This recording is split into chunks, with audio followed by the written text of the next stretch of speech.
दोस्तों, आज से हजारों साल पहले दुनिया पर बसने वाले इंसान इस बात पर यकीन रखते थे कि हमारी ये ज़मीन इस कायनात में नज़र आने वाली हर चीज़ से बड़ी है।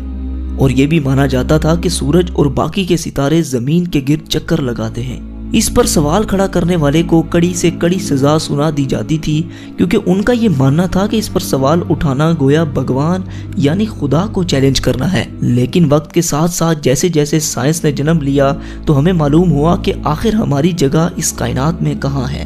नाजरीन, आज आप अपनी सारी परेशानियां भुलाकर हमारे साथ एक सफ़र पर चलिए, जिसको हम अपनी ज़मीन से लेकर कायनात के आखिरी हिस्से तक तय करेंगे। तो चलें इसका आगाज करते हैं।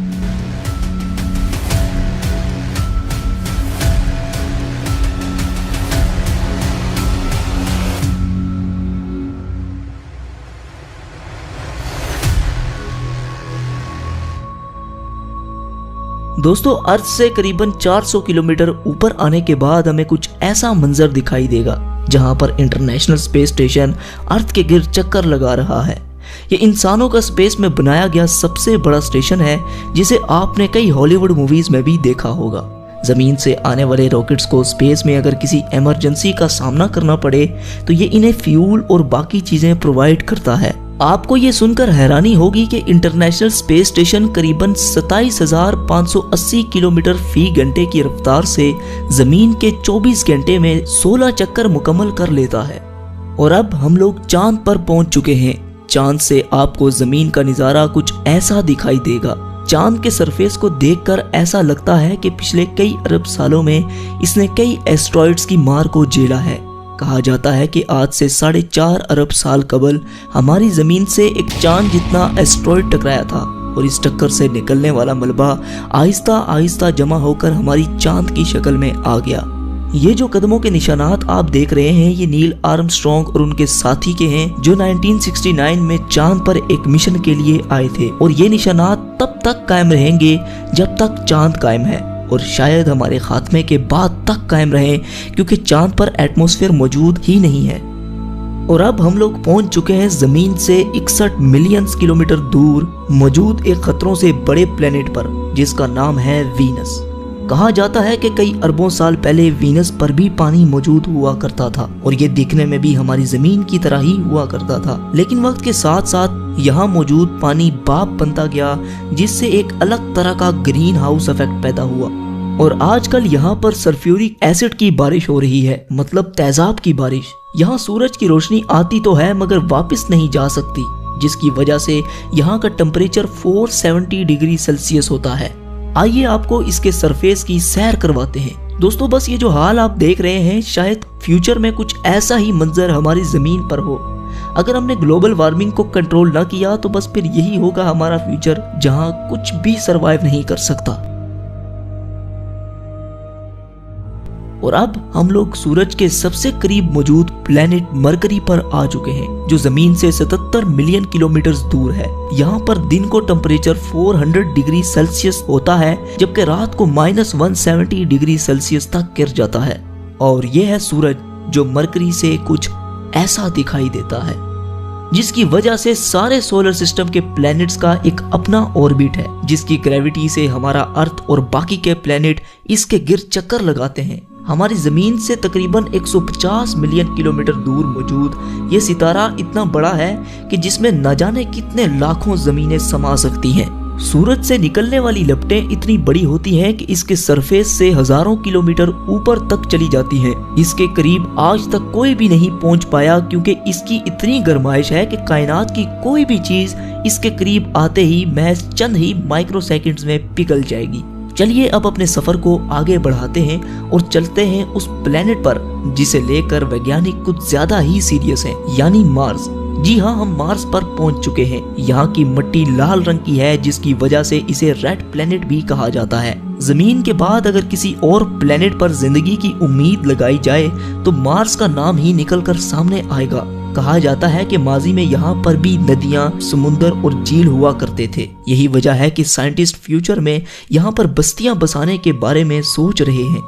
अगर हम मार्स पर आए हैं तो सोलर सिस्टम की सबसे बड़ी चोटी ओलंपस मून्स को कैसे मिस कर सकते हैं। ये मार्स के सरफेस पर वोल्केनो के नतीजे में आने वाला पहाड़ जमीन पर मौजूद दुनिया की सबसे ऊंची चोटी माउंट एवरेस्ट से भी 3 गुना बड़ा है।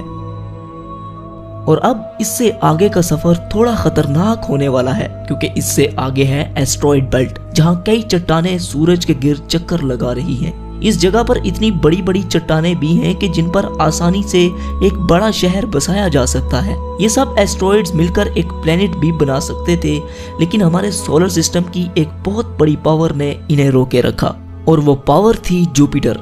सोलर सिस्टम के सबसे बड़े प्लेनेट की ग्रेविटी ने इन्हें आपस में मर्ज नहीं होने दिया। अपने चंद बड़े और दर्जनों छोटे मून्स के साथ जुपिटर एक अलग ही सोलर सिस्टम की तरह है। अगर बाकी के प्लैनेट्स को मिला भी लिया जाए तब भी ये जुपिटर का मुकाबला नहीं कर सकते। ये इतना बड़ा है कि अगर 65% मजीद बड़ा हो जाए तो ये सूरज की तरह एक अलग सितारा बनकर सामने आएगा। जुपिटर के सरफेस पर मौजूद ये रेड स्पॉट एक बहुत बड़ा तूफान है जो कई हजार साल से चलता आ रहा है।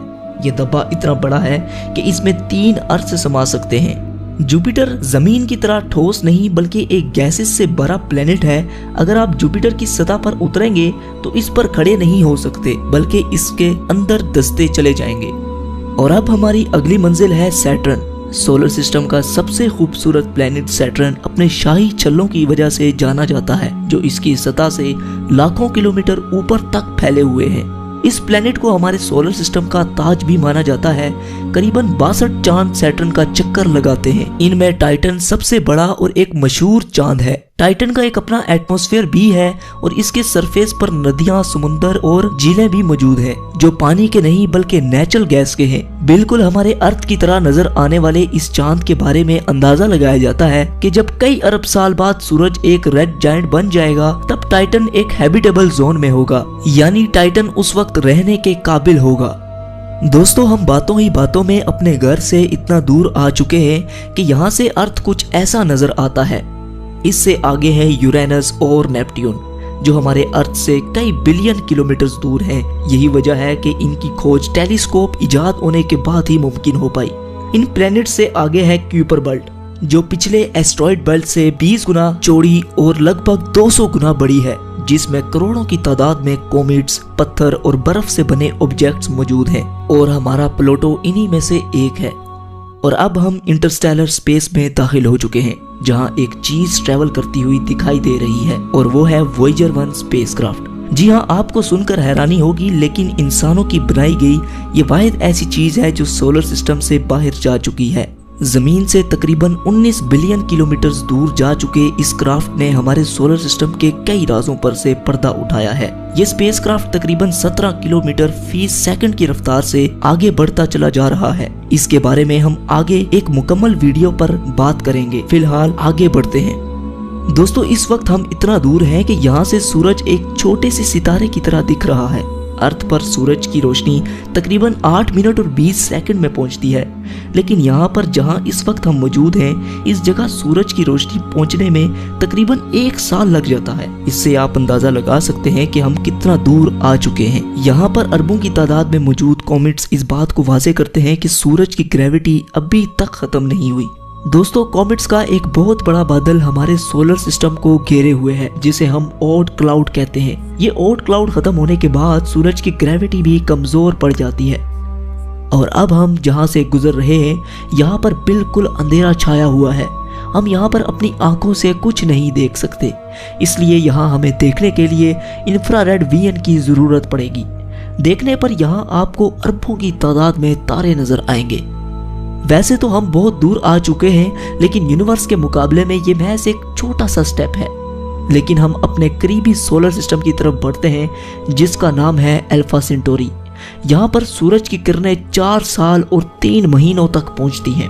इसी सोलर सिस्टम में मौजूद एक प्लेनेट प्रोक्सिमा सेंटोरी के नाम से जाना जाता है, जो अर्थ ही की तरह हैबिटेबल जोन में है। अंदाजा लगाया जाता है कि शायद यहाँ पर एलियन लाइफ मौजूद हो सकती है।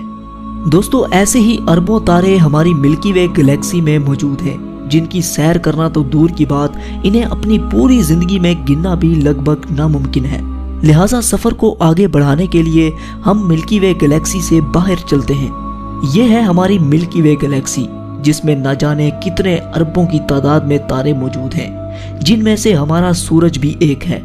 अगर लाइट भी हमारी मिल्की वे गैलेक्सी के एक कोने से दूसरे कोने तक ट्रैवल करे तो उसे भी 1 लाख से ज्यादा साल लग जाएंगे। और अब अपनी गैलेक्सी को छोड़कर हम इंटरगैलेक्टिक स्पेस में दाखिल हो चुके हैं, जहां हमारी मिल्की वे गैलेक्सी की तरह अरबों गैलेक्सीज मौजूद हैं, जिनमें हम अपनी गैलेक्सी को ढूंढ भी नहीं सकते। इन्हीं गैलेक्सीज के झुंड को एक लोकल ग्रुप कहते हैं। ये ग्रुप तकरीबन 10 मिलियन लाइट ईयर्स पर फैला हुआ है। आगे बढ़ने पर हमें ऐसे कई लोकल ग्रुप्स दिखाई दे रहे हैं। आप ये सुनकर हैरान होंगे, लेकिन ऐसे ही हजारों लोकल ग्रुप्स मिलाकर एक सुपर क्लस्टर बनाते हैं। यहाँ पर आकर अपना सोलर सिस्टम तो दूर की बात, बल्कि मिल्की वे गैलेक्सी को भी छोड़ें, यहाँ तो हमारा लोकल ग्रुप ही एक छोटे से तिनके के बराबर नजर आ रहा है। इससे आप अंदाजा लगा लें कि ये सुपर क्लस्टर कितना बड़ा है, जो कि 110 मिलियन लाइट ईयर्स पर फैला हुआ है। और ये भी हमारी यूनिवर्स के सामने एक छोटे से डॉट की मानिंद है, क्योंकि ऐसे 1 करोड़ सुपर क्लस्टर्स हमारी यूनिवर्स में मौजूद हैं। और ये है हमारा ऑब्जर्वेबल यूनिवर्स, क्योंकि इससे आगे ना तो हम देख सकते हैं और ना ही अंदाजा लगा सकते हैं। लेकिन सवाल ये है कि क्या यही है हमारी पूरी कायनात? क्या इसे ही हम अपनी पूरी यूनिवर्स समझें? तो दोस्तों, जैसा कि मैंने अभी कहा कि ये ऑब्जर्वेबल यूनिवर्स है। हम अपनी पूरी कायनात के बारे में जो कुछ भी जानते हैं वो सब इसके अंदर है। हो सकता है कि हमारी कायनात इससे भी बड़ी हो, लेकिन फिलहाल हम इतना ही जान पाए हैं। हमारी यूनिवर्स कितनी बड़ी है इसके बारे में हम कुछ भी नहीं जानते। दोस्तों, साइंसदानों का ये भी मानना है कि हमारी यूनिवर्स के अलावा कई और यूनिवर्स भी हो सकती हैं, जिनका हमें कोई अंदाजा नहीं। तो दोस्तों, आपका ये सफर कैसा रहा? हमें नीचे कमेंट सेक्शन में जरूर बताइएगा। जाने से पहले हमारे चैनल को सब्सक्राइब करके साथ मौजूद बेल के आइकन पर भी क्लिक कर दें। तो जब तक हमारी अगली वीडियो आती, तब तक के लिए आप अपना और अपने प्यारों का ख्याल रखिए। अल्लाह हाफिज।